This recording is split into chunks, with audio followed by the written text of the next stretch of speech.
The hiss of the oxygen mask was the only thing keeping me tethered.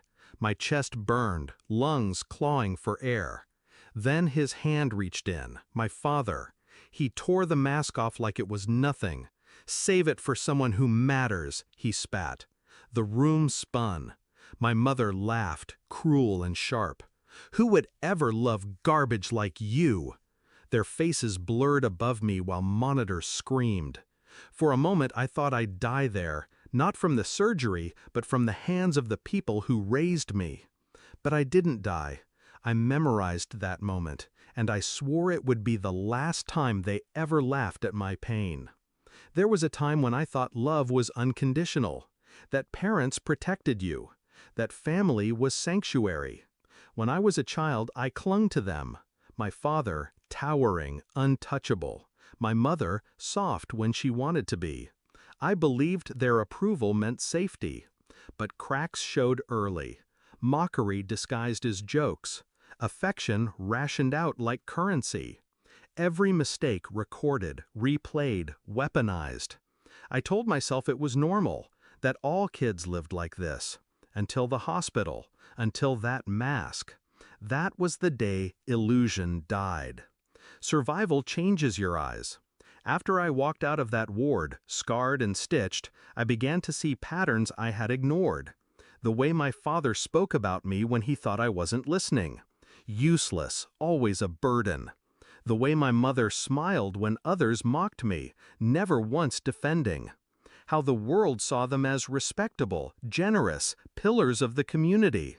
But behind closed doors, they sharpened their cruelty on me. And it wasn't just words. I found paperwork. My father using my name to hide debts. My mother forging my signature for her fake donations. They weren't just abusive, they were parasites. They thought I'd never notice. They thought I'd stay broken. I learned to wear masks of my own. Quiet, obedient, numb. They thought they'd won. But silence was strategy. I wasn't healing, I was planning. I studied them the way predators study prey. Where they kept documents, who they trusted, how they moved money. Every secret they mocked me with, I stored like a weapon. I didn't need fists, I didn't need screaming, I needed patience. And patience is something the broken know intimately. They valued reputation above all else.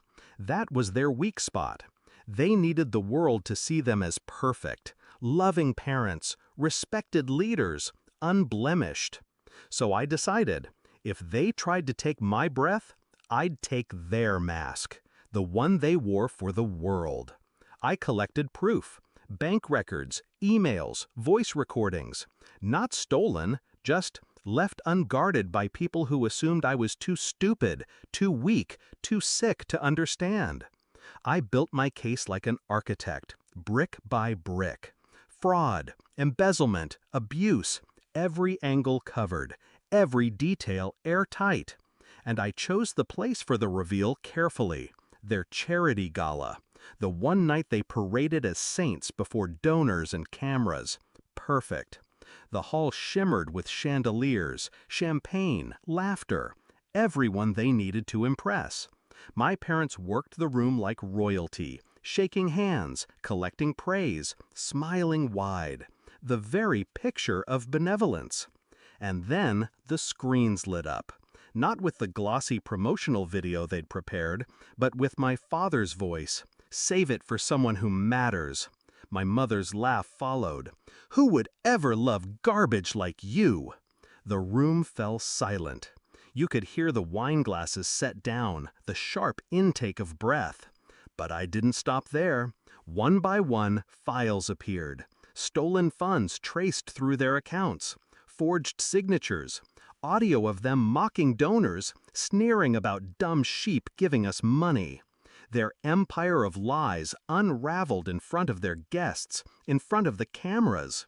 They scrambled, shouting at staff to cut the feed, but it was everywhere. Screens, speakers, even the press had been tipped off, waiting with headlines ready. And I stood in the corner, calm, breathing steady. The oxygen mask they once ripped away had become my weapon. My father saw me then, rage in his eyes, veins bursting in his neck. The man who once watched me suffocate now looked like he couldn't breathe himself. He staggered toward me, but the crowd parted, recoiling. He wasn't feared anymore, he was exposed. My mother's face twisted, mascara streaking, begging people to believe her, but no one did. They saw the truth now. The masks were gone. I didn't raise my voice, didn't need to. I just whispered as he passed close enough to hear, "You should have saved it for someone who mattered." The words landed harder than any fist. He froze. And in that silence, everything collapsed. They lost everything within weeks. Businesses investigated, assets frozen, friends vanished. Their names became poison. I didn't celebrate loudly. I didn't need to. My revenge wasn't about applause. It was about air. Breathing freely for the first time. And I do.